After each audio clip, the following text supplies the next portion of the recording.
নমস্কার বন্ধুরা, আজকে আবার নতুন একটি ভিডিও নিয়ে চলে এসেছি আপনাদের সামনে। আজকের আমার গন্তব্য আমাদের বিখ্যাত চন্দনমাটির শিব মন্দির। যে শিব মন্দিরের কথা অনেকে হয়তো শুনেছেন কিংবা অনেকে হয়তো জানেন না এখনও। এই শিব মন্দিরটি আছে আমাদের সাগরদিঘি থানার অন্তর্গত চন্দনমাটি বলে স্থানে। এই শিব মন্দিরটি পাল ও সেন আমলের, আমরা শুনতে পাই বিশেষ করে পাল আমলের এই মন্দিরটি একটি মন্দির পাশেই যে পুষ্করিণী বা পুকুর আছে তার ধ্বংসাবশেষ আমরা সেখানে দেখতে পাবো। তো সেটি দেখতে আজকে আমরা যাচ্ছি। তো আমি এখন যে পুকুরের ছবি দেখাচ্ছি আপনাদেরকে, সেই পুকুরটি হলো সরস্বতী পুকুর নামে পরিচিত। তার পাশেই রয়েছে আমাদের চন্দনমাটির শিব মন্দির। সেটি দেখতে পাচ্ছেন সামান্য উঁচু টিলার মতো জায়গায় গড়ে উঠেছে মন্দিরটি।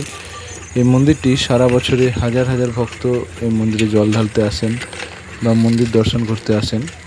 এই মন্দিরটি এশিয়ার তৃতীয় বৃহত্তম শিবলিঙ্গ এবং আমাদের মুর্শিদাবাদের সর্ববৃহৎ শিবলিঙ্গ নামে পরিচিত।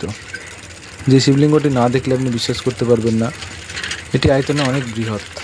আমি যখন এসেছিলাম নতুন মন্দির নির্মাণের কাজ চলছিল।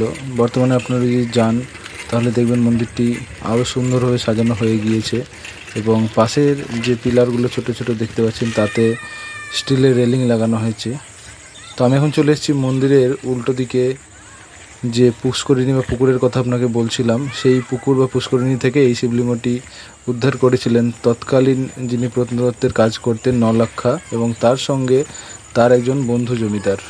সেটি হয়েছিল আমাদের সুরেন্দ্র নারায়ণের আমলে। তিনি ছিলেন এই এলাকার জমিদার এবং বলতে পারেন প্রায় বহু জায়গা তার এলাকার ভিত্তি বা এলাকার মধ্যে ছিল এবং তিনি তার বন্ধুকে এবং নলাখাকে এই জায়গা বা তার আশেপাশে এরিয়া খনন কার্যের জন্য অনুরোধ করেন এবং খনন কার্যের সময় এই শিবলিঙ্গটি পাশের এই পুষ্করিণী যেটা দেখতে পাচ্ছেন আপনারা, সেই পুষ্করিণীর থেকে পাওয়া যায় এবং এই পুষ্করিণীর আশেপাশে আপনারা গায়ে দেখতে পাবেন ছোট ছোট ইটের টিলা দিয়ে একটি মন্দিরের ধ্বংসাবশেষ।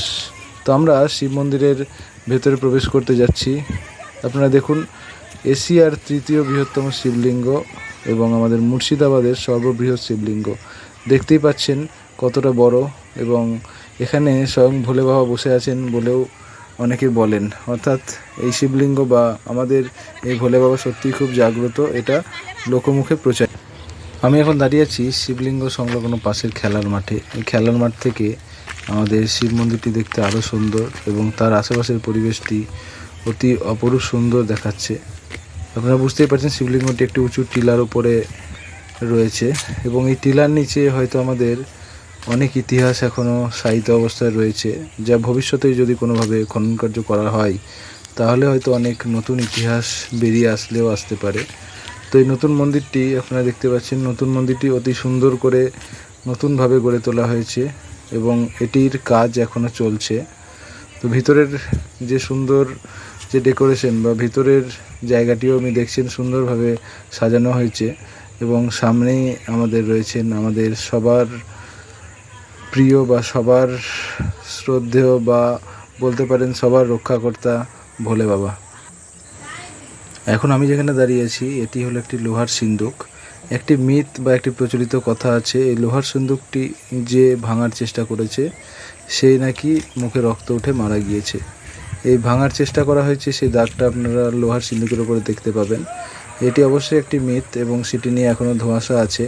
তবে অনেকের ধারণা এটি যদি কেউ খুলতে পারে তার মধ্যে যে ধনসম্পত্তি পাবে 7 পুরুষ ধরেও সেটা খেয়ে বা খরচ করে শেষ করতে পারবে না। এটি একটি মিথ রয়েছে এবং আমরা এটিকে আমাদের ভোলে বাবার সম্পত্তি বলে মনে করি, তাই এটাকে আমরা ভগবান হিসেবে পুজো করি। তাই দেখবেন গায়ে সিঁদুর দেখতে পাবেন এবং ফুলও দেখতে পাবেন। এটি ভোলে বাবার সিন্দুক হিসেবে আমরা পুজো করে থাকি এবং সামনেই দেখছেন আমাদের ভোলে বাবার শিব মন্দির, অর্থাৎ তার উল্টো দিকে পুষ্করিণীর উল্টো দিকে এই সিন্দুকটি রয়েছে। এই সিন্দুকটি সবার কাছেই একটি পূজার জায়গা বা সবাই এটিকে ভগবান রূপে আমরা পুজো করি।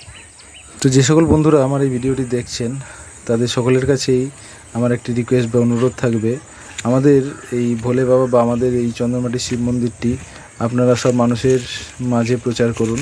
আমরা তারকেশ্বর শিব মন্দির বা আমরা আরও বিখ্যাত শিব মন্দিরের কথা শুনতে পাই, কিন্তু চন্দনমাটির শিব মন্দিরটি এখনও লোকচক্ষুর আড়ালে থেকে গিয়েছে সেই লোকচক্ষুর আড়াল থেকে আমাদের চন্দনমাটির শিব মন্দিরকে আমরা যদি সবার সামনে উদ্ঘাটিত করতে পারি, তাহলে আমাদের ভোলে বাবাকে দর্শন করে দেওয়ার সুযোগ আমরা সবারই সামনে গড়ে তুলতে পারবো।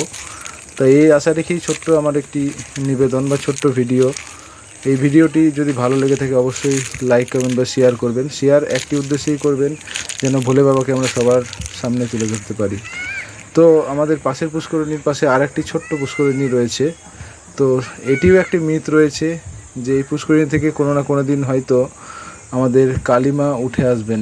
এই মিথটিও আমরা শুনতে পাই, যদিও আমরা জানি যে বিশ্বাসে মিলাই বস্তু তর্কে বহুদূর। এই বিশ্বাস নিয়ে আমরা অপেক্ষায় করে আছি, হয়তো কোনো একদিন কালীমা এই মন্দির থেকে উঠে আমাদের সবার সামনে আমাদের দেখা দেবেন, এবং তাকেও আমরা ভোলে বাবার শিব মন্দিরের পাশেই মন্দির তৈরি করে তাকেও আমরা পুজো করতে পারবো, এই আশা রাখবো। আর তার আগে, ভিডিওর আগেই যেটি বললাম, যে সবাই চেষ্টা করবেন ভিডিওটি যতটা পারবেন শেয়ার করে মানুষের সবার সামনে তুলে ধরার আমাদের চন্দনমাটির শিব মন্দিরটি, যার লোকেশন আমাদের সাগরদিঘি যে জায়গা আছে, অর্থাৎ সাগরদিঘি থানার অন্তর্গত চন্দনমাটি। আপনারা যদি ট্রেনে আসেন, রামপুরহাট থেকে সাগরদিঘি স্টেশনে নামতে হবে, 10 টাকা টোটো ভাড়া, গিয়ে আপনার চন্দনমাটি পৌঁছতে পারেন। কিংবা বহরমপুর থেকে যদি আসেন, বাসে করে সাগরদিঘি লাইনের বাস ধরে চন্দনমাটি স্টপেজ আছে, সেখানে নেমেও সেখান থেকেও 10 টাকা টোটো ভাড়া। অর্থাৎ যাওয়া আসার কোনো সমস্যা নেই বা কোনো অসুবিধে নেই। আপনারা সবাই আসুন, এই আশা রাখবো, এবং আমাদের চন্দনমাটি শিব মন্দিরটিকে সবার কাছে পপুলার করুন বা সবার কাছে প্রচার করুন, যেন আমাদের চন্দনমাটি শিব মন্দিরটিও ভবিষ্যতে তারকেশ্বর শিব মন্দিরের মতোই সবার চোখের সামনে চলে আসে এবং সবাই এটিকে দর্শন করার জন্য আসেন। এই আশা রেখে আমার এই ছোট্ট নিবেদনটি আজকে শেষ করব। সবাই সুস্থ থাকবেন, ভালো থাকবেন।